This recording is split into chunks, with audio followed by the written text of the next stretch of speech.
This copyrighted telecast may not be reproduced, retransmitted, or used in any form without the authorized written consent of NASCAR Broadcasting. NASCAR would like to thank all of our loyal fans for your continued support, and we hope you enjoyed today's broadcast.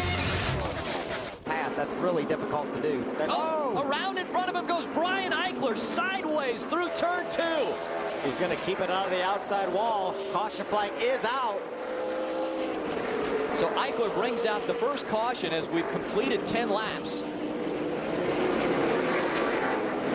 We just talked about how much experience Brian Eichler has here, as well as David Mayhew.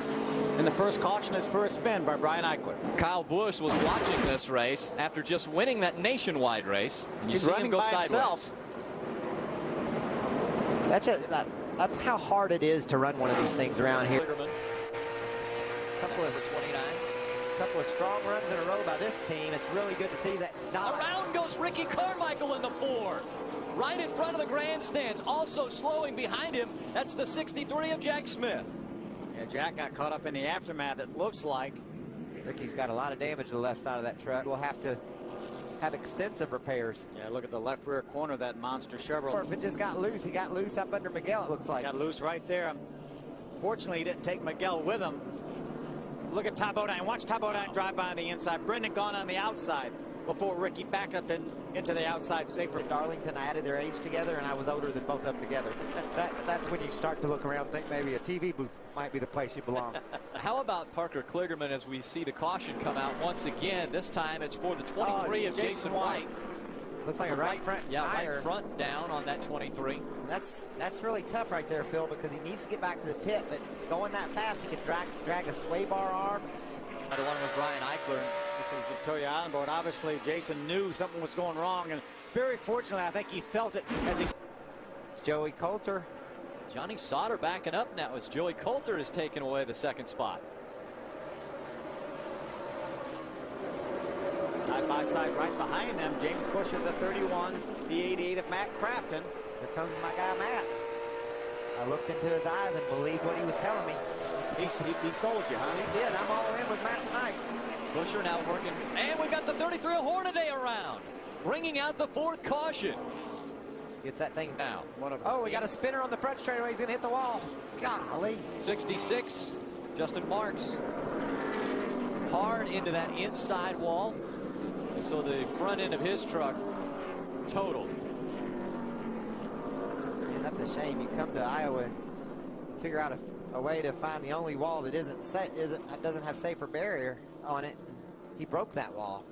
Yeah, they may have to do hard some repairs to that wall. But obviously sliding like that, he scrubbed off a lot of speed, but boy, that thing hits about as square as it can hit. You can see how much damage it did to that truck and the wall. Luckily, it gave a little. Just think that took away some of the shock to Justin's body. Tire up in turn 4. And up against the wall, the 4 of Ricky Carmichael once again. The caution will come out, and all of that strategy we talked about goes out the window. Out the window. Totally out the window. Just forget what I just said. We had it covered for you, fans. If you wanted to know exactly how this was going to play out, if that didn't happen, we had your bases covered. But, man, we talked about these being safer barriers and not soft walls. Did you see how much narrowed up the front of that Ford truck was after that contact?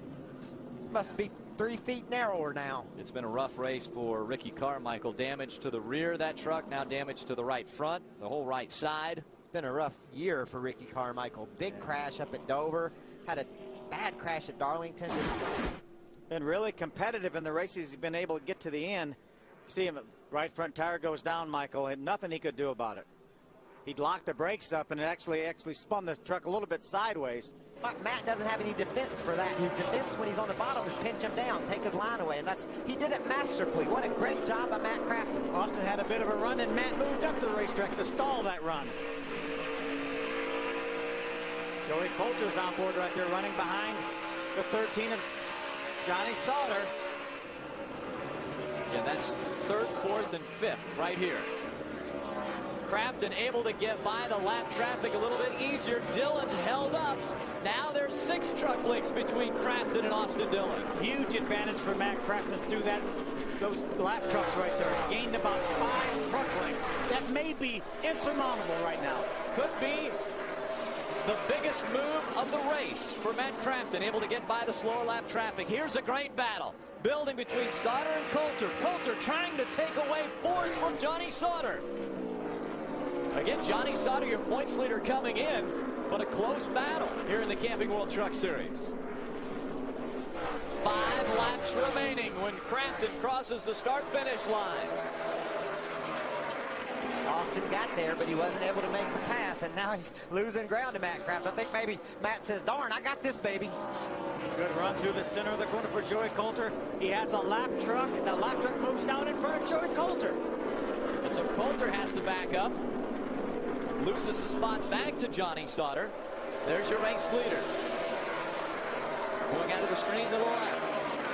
A good battle between the 13 and the 22. 4 laps of racing to go. And Austin Dillon gained ground on Matt Crafton that time by over 0.2 of a second faster than Matt. Look, he's there again, Phil. Yeah, see if Matt gets held up by Max Pappas at all, Austin will be right on him. Max Pappas just in front of race leader Matt Crafton. Crafton goes to the high side. Here comes Dillon. He's got the momentum behind him. This time by, it'll be 3 laps remaining. The gap is closed now to 2 truck lengths as they cross the stripe. Give the advantage to Austin Dillon through that lap truck. Dillon was the fastest truck on the track that time by. Does he have enough time? And if he does catch him, can he get by him? Austin Dillon trying to go back-to-back at Iowa Speedway. Matt Crafton trying to get back to victory lane. How come every truck race, it's always drama all the way to the end? 2 laps of racing to go. Battle for third continues on the right side of your screen. Coulter down low. That's a battle for fourth. Joey Coulter on the inside. Johnny Sauter on the outside. David Mayhew has been able to drive away from these two, Phil, since they've been battling side by side. Coming to the white, Matt Crafton's got the lead. Crafton will see the white flag one more time around to get his 2nd career win in the Camping World Truck Series. We've got the 33 lap truck of Ron Hornaday. Are they going to get to him? Down the backstretch they go. Crafton with a 2 truck length lead over Austin Dillon. What an amazing job Matt Crafton did holding off that surge of Austin Dillon. Coming through 3 and 4. Coming up on slower lap traffic. Matt Crafton's going to see the checkered flag. Crafton will win in Iowa. What a great race. Cole Witt is able to stay in front of James Busher. It's Crafton, Dillon, Mayhew, Sauter, Coulter, Witt, Busher, Nelson Piquet Jr., David Starr, and Todd Bodine finishes in 10th. You know, now Matt Crafton can quit all the talk about when are you going to get that 2nd win. He had it before he got his 1st win. Ever since, when are you going to get that 2nd win? He's got it tonight. Should we start on when are you going to get that when third win? When are you going to get that 3rd win? How about Matt Crafton? Gets his 2nd career win in his 258th start in the Camping World Truck Series.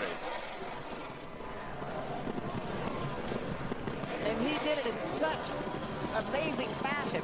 We knew Austin Dillon would catch him. He was faster. We knew that it would be a battle that Matt Crafton had to overcome a faster truck, and he did just that, Rick. I love watching that. I love the job that Matt did. He drove a perfect race to get this win, and that's what you got to do in the Camping World Truck Series. You got to be about perfect if you're going to win. And he was. Let's go to the winning crew chief. He is with Hermie. This copyrighted telecast may not be reproduced, retransmitted, or used in any form without the authorized written consent of NASCAR Broadcasting. NASCAR would like to thank all of our loyal fans for your continued support, and we hope you enjoyed today's broadcast.